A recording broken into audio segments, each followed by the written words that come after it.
अरे बहू कहाँ मर गई? अंदर से आवाज़ आई। जिंदा हूँ माँ जी। तो फिर मेरी चाय क्यों अभी तक नहीं आई? कब से पूजा करके बैठी हूँ। ला रही हूँ माँ जी। बहू चाय के साथ भजिया भी ले आई। सास ने कहा तेल का खिलाकर क्या मारोगी? बहू ने कहा ठीक है माँ जी, ले जाती हूँ।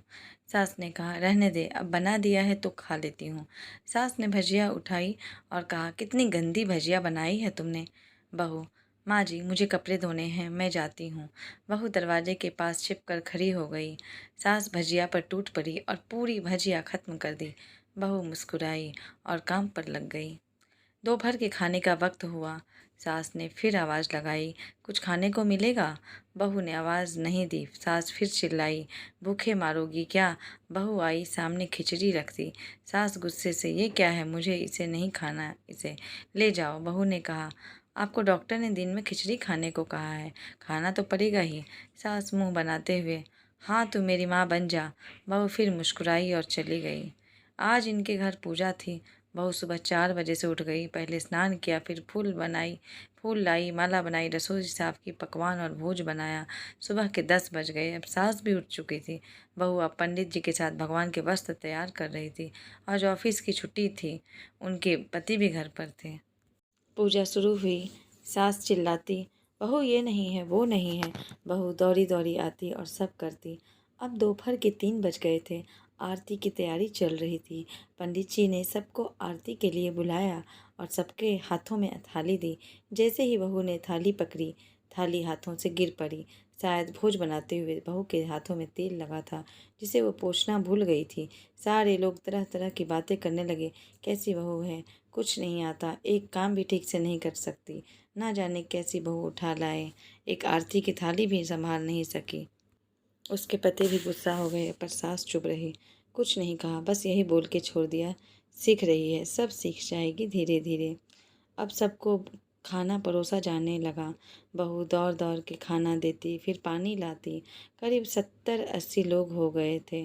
इधर 2 नौकर और बहू अकेली, फिर भी वहाँ सारा काम बहुत ही अच्छे तरीके से करती। अब उसकी सास और कुछ आस पड़ोस के लोग खाने पर बैठे। बहू ने खाना परोसना शुरू किया। सबको खाना दे दिया गया।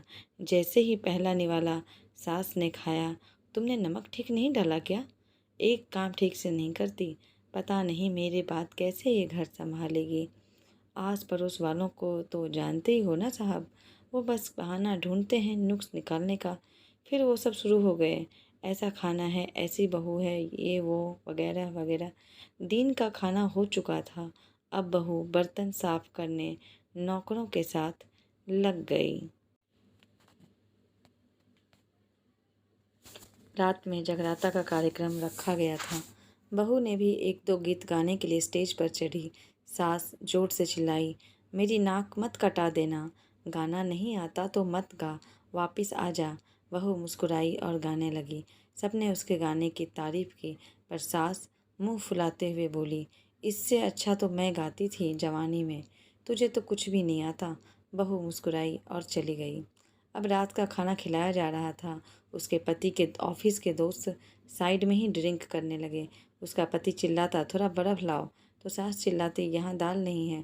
फिर चिल्लाता, कोल्ड ड्रिंक नहीं है, पापड़ ले आओ। इधर उधर आखिरी में उसके पति की शराब गिर पड़ी उसके एक दोस्त पर और बोतल टूट गई। पति गुस्से में 2 झापड़ अपनी पत्नी को लगाते हुए कहता है, जाहिल कहीं की, देखकर नहीं कर सकती, तुझे इतना भी काम नहीं आता। सारे लोग देखने लगे। उसकी पत्नी रोते हुए कमरे की तरफ दौड़ी।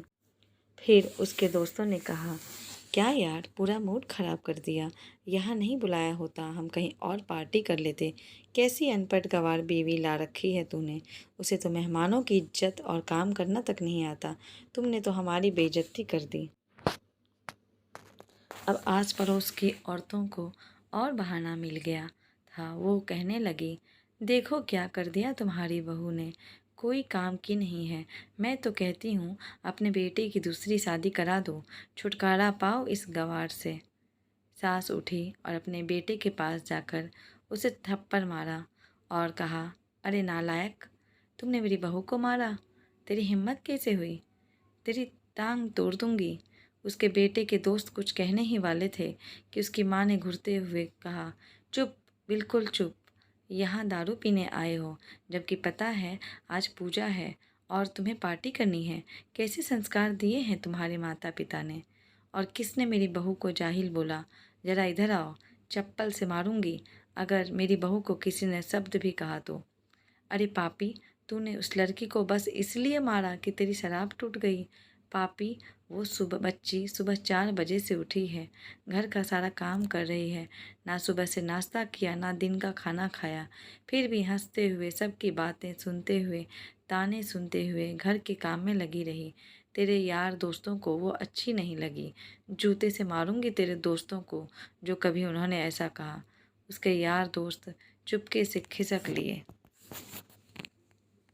बहू सिसकियाँ लेते हुए फिर कमरे में चली गई। सास ने एक प्लेट उठाई और भोजन परोसा।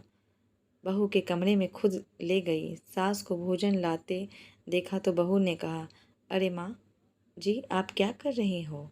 मैं खुद ले लेती। सास ने प्यार से ताना मारते हुए कहा, डर मत, इसमें जहर नहीं है, मार नहीं डालूंगी तुझे।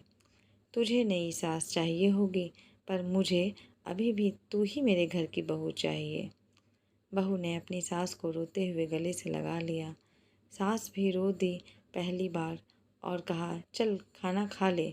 फिर मजाक करते हुए कहा, फिर मेरे पैर दबाने चले आना, और ये ख्याल मन में मत लाना कि सास पैर बोलती है, किसी दिन मैं इसका गला दबा दूंगी, क्योंकि कभी मैं भी यही सोचती थी।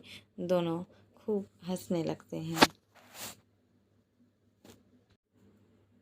अब सास बहू के कमरे में गई और बहू का हाथ पकड़कर बाहर लाई और बहू सबके सामने कहने लगी, किसने कहा था अपनी बहू को घर से निकाल के दूसरी बहू ले आना? जरा सामने आओ। कोई सामने नहीं आया। फिर सास ने कहा, तुम जानते भी हो क्या हो इस लड़की के बारे में? ये मेरी माँ भी है, बेटी भी।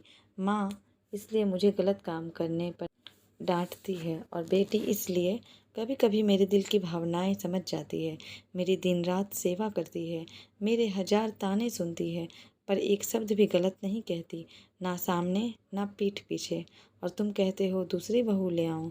याद है ना छुटकी की दादी, अपनी बहू की करतूत? सास ने गुस्से से पड़ोस की महिला को कहा, अभी पिछले हफ्ते ही तुम्हें मियाँ बीबी भूखे छोड़ घूमने चले गए थे। मेरी इसी बहू ने 7 दिनों तक तुम्हारे घर पर खाना पानी, यहाँ तक कि तुम्हारे पैर दबाने जाती थी, और तुम इसे जाहिल बोलती हो? जाहिल तो तुम सब हो जो कोयले और हीरे में फ़र्क नहीं जानते। अगर आइंदा मेरी बहू के बारे में किसी ने एक लफ्ज़ भी बोला तो मुझसे बुरा कोई नहीं होगा, क्योंकि ये मेरी बहू नहीं, मेरी बेटी है। फ्रेंड्स, कैसी लगी कहानी कमेंट में ज़रूर बताएं, और चैनल पर नए हैं तो सब्सक्राइब ज़रूर कर लें। धन्यवाद।